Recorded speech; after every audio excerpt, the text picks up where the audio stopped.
राम को भी मैं बहुत बहुत धन्यवाद देना चाहता हूँ, क्योंकि ये 10 दिन से मेरे को फ़ोन लगाते रहते।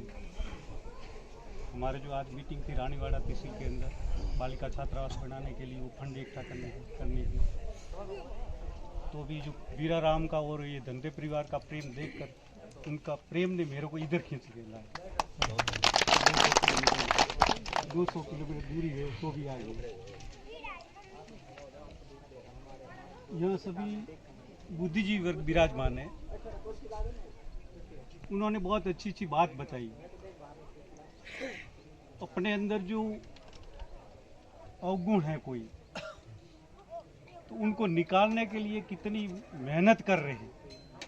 जिन लोगों ने पहले निकाल दिया उनके अंदर से, वे लोग आपको कह रहे हैं, अपने उनकी बात मानते नहीं। तो नहीं मानते तो अपना क्या होगा? वो तो पहले उदाराम जी, अरे तेजाराम जी के किसने कह दिया है खड्डे में पड़ोगे क्या मैं तो नहीं कह सकता। मैं तो आपका भविष्य की उज्जवल कामना ही करता हूं। तो जो हमेशा जो बाबा साहब, एक व्यक्ति जो पढ़ लिख कर उन्हों को पता चला कि हम कैसे पिछड़े हैं, हमारा इतिहास क्या था, अभी क्या है, क्या अपने क्या कर रहे हैं। एक व्यक्ति ने आपके लिए कितना संघर्ष किया, संघर्ष करके आपको ये अभी जो आप विराजे हैं इस भूमिका ऊपर लाए आपने। नहीं तो आप पहले जो बात करते हैं कि शराब पी के और कहीं या कोई कहीं गलियों में नाले में पड़े रहने वाले जो समाज, आप कितनी तरकीब की है, वो किसकी देन है? बाबा साहब ने आप सभी को अधिकार दिलाया। तो बाबा साहब ने अधिकार दिलाया, तो बाबा साहब का जो उन्होंने रास्ता बताया है, वे अपने को कह कर गए हैं कि भाई ये रास्ते पर आप चलोगे तो ही आप आगे बढ़ पाओगे, बाकी जो दूसरा रास्ता पकड़ा तो कोई जिम्मेदारी नहीं, आप कहाँ जाओगे क्या पता। तो ये बाबा साहब ने जो रास्ता बताया वो रास्ता आप पकड़ते नहीं, ये बुद्धिजीवी सब कह रहे वो भी रास्ता नहीं पकड़ते, तो अपने क्या करेंगे? तो फिर अपना भविष्य बिल्कुल अंधकार में है ही। काशीराम ने बाबा साहब को एक बार पढ़ा। काशीराम खुद ही कह रहे थे कि मैंने बाबा साहब को एक ही किताब पढ़ी थी बाबा साहब की, और मैं पागल हो गया, और बाबा साहब को मिशन ने आगे बढ़ाने के लिए मैं पागल होकर लगे रहता, और बाबा उन्होंने मिशन को पूरा किया, वो सत्ता भी हासिल की थी। बाबा साहब का सपना क्या था? वो जीते जी आप लोगों के हाथ में सत्ता देना चाहता था, लेकिन वो नहीं कर पाए थे, और उनका समय जाने का समय नजीक आ गया। तो वो सत्ता आप बाबा साहब का मिशन आगे बढ़ा सकते हो, पर आप लोग तो जो बुद्धिजीवी लोगों का बात ही नहीं मानोगे, कैसे आगे बढ़ा पाओगे? नहीं बढ़ा पाओगे। बहुत मुश्किल मामला है ये समाज के अंदर। उस समाज को आगे लानी बहुत मुश्किल मामला है।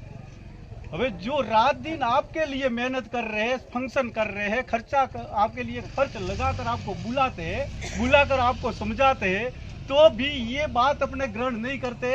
और हमारा जैसा कोई आपको जो है ना क्या रास्ता भटकाने वाला मिल जाएगा उनके पास, उनके पीछे चले जाते और खाड्डे में पड़ जाते। क्या करें? कैसी समाज है, कब जागेगी? अब तो पढ़े लिखे हो गए आप, पहले तो अनपढ़ थे, पहले जो शिक्षा का अधिकार नहीं था, अब शिक्षा आपके पास में था ही नहीं, तो भी वे लोग तो बहुत बढ़िया समझदार लोग थे, क्योंकि वे संगठित थे। शिक्षा नहीं थी तो भी वे लोग संगठित थे, अपने पुरखों तो थे ना, वे संगठित थे। वो संगठित थे तो संगठन में तो कितनी शक्ति आपको पता है, इतनी शक्ति है संगठन के अंदर। उस टाइम में स्वामी विवेकानंद जी ने भी आपको कहा था, आपको पता होगा कि जो मूल निवासी लोगों के अंदर इतनी शक्ति भरी पड़ी है, इतनी शक्ति भरी पड़ी है कि जो इकट्ठे होकर एक दिशा के अंदर जो फूंक लगा दे तो पहाड़ का पार हिला सकते हैं। इतनी शक्ति आपके अंदर भरी पड़ी है, लेकिन वो शक्ति को हम आप उपयोग कर ले, आप उन शक्ति का दुरुपयोग कर रहे हैं। आप क्या करते हैं, टांग खिंचाई करते हैं, एक दूसरे को पटकने की, अंदरों अंदर टांग खिंचाई करके एक दूसरे को कमजोर करने की ये शक्ति का उपयोग कर रहे हैं। वास्तव में बहुत दुख की बात है। पढ़े लिखे समाज में के जो पढ़े लिखे कर्मचारी गण है, अफसर लोग हैं, उनके अंदर भी एकता नहीं है। उनसे तो भी दुख की क्या बात है। बड़े बड़े अफसर लोग हैं तो भी एक दूसरे के टांग खिंचाई करते हैं। कर्मचारी गण है तो भी, तो अनपढ़ों की तो बात है क्या करें, तो करने की रहती है। मैं एक दृष्टांत देता हूँ ये टांग खिंचाई की बाबत में कि दो वहां चले गए। सेठ ने देखा कि दो विद्वान आए, उनके लिए आसन लगाया, बिठाया और कहा, विद्वान लोग हैं आप, तो आप बैठो, मैं आपके लिए रसोई बनाता हूँ, भोजन करके ही जाना, पहले नहीं जाना। तो कि ठीक है, जाकर सेठानी को ऑर्डर दिया, सेठानी ने भोजन तैयार किया।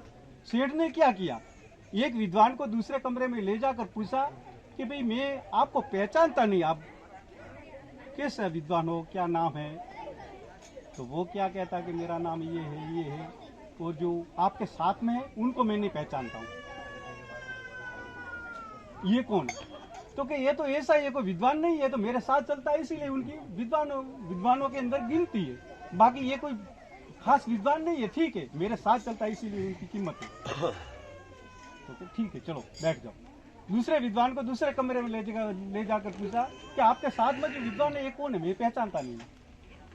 तो वो विद्वान कहता, ये तो कि वो पहले वाले विद्वान ने क्या किया कि ये तो गद्दे जैसा है, तो कुछ समझता ही नहीं है, ये तो मेरे साथ चलता है, इसलिए विद्वानों में आता है। दूसरे वाले ने क्या किया, अरे ये तो बड़द जैसा है, ये तो कुछ समझता ही नहीं है, ये तो मेरे साथ चलता है, इसीलिए विद्वानों की गिनती में आता है।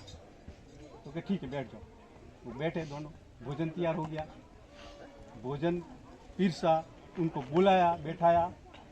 तो थाली के अंदर, एक थाली के अंदर तो क्या उसने वो गद्दा खाता है ना घास, वो टुकड़ा करके रख दिया, ऊपर कपड़ा ढक दिया। और दूसरी थाली के अंदर अपने कुत्ते आती है डोकर, ये रख दिया बड़द के खाने के लिए। तो दोनों बिठा कर थाली पीरसने के बाद में ये विद्वानों ने कब ऊपर से कपड़ा उठाया तो देखते एक में तो घास है, एक में डोका की टक्कर है। दोनों एक दूसरे का मुंह ताक रहे कि ये है क्या, कोई समझ में नहीं आता। तब वो सेठ बोलता है कि मुझे क्षमा करना, आप दोनों विद्वान है, मैं आपको पहचानता हूं, सब कुछ पहचानता हूं, लेकिन आपके अंदर वो एक अवगुण भरा पड़ा है कि ये आपकी विद्वता को कलंक लगा रहा है। मैंने उसको पूछा तो कि ये तो बड़द जैसा है, तो मैंने एक कुतर ला कर रख रखी, और उसको पूछा तो कि गद्दे जैसा, तो गद्दा खाता है, वो घास लाकर मैंने रखा है।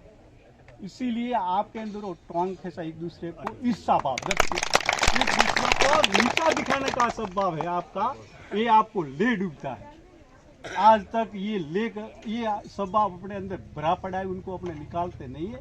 जो वीरा राम जी है तो वीरा राम जी यदन गोद चलाते हैं, तो चलो ये आगे बढ़ जाएगा, उनका नाम हो जाएगा, तो उनको टांग पकड़ो, हाथ नहीं पकड़े, हाथ पकड़े तो दोनों ऊपर उठ जाए, लेकिन टांग पकड़ो उनको खींचो नीचे।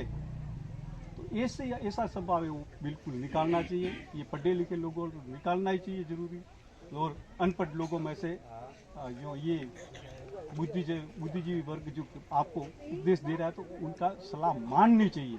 यह जो ये कार्यक्रम लेट हो गया है, अब देर भी होगी है, जो ये 3 बज गए होंगे, तो खाने का सब आपको भूख